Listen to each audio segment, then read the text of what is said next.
মিরপুর পল্লবীতে রামিসার আলোচিত ঘটনায় অবশেষে রায় প্রদান করল আদালত।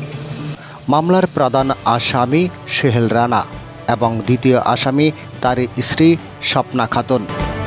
আদালতে দীর্ঘ শুনানি এবং পর্যালোচনা শেষে বিজ্ঞ আদালত রায় প্রদান করেন যে যেহেতু মামলার প্রধান আসামি সোহেল রানা স্বীকারোক্তিমূলক জবানবন্দি দিয়েছেন, সেহেতু সোহেল রানাকে সর্বোচ্চ সাজা মৃত্যুদণ্ড দেওয়া হলো এবং তার সহযোগী আসামি স্বপ্না আক্তার তথা স্বপ্না খাতুন সরাসরি এ ঘটনার সহিত জড়িত।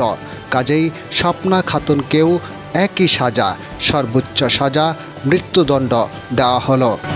সোহেল রানা এবং স্বপ্না খাতুন দুজনকেই সর্বোচ্চ সাজা মৃত্যুদণ্ড দিয়েছে আদালত। তবে এই রায় দেওয়ার পর রামিসার আইনজীবী সন্তুষ্ট প্রকাশ করেন এবং রামিসার বাবাও এই রায়ে সন্তুষ্ট প্রকাশ করেন।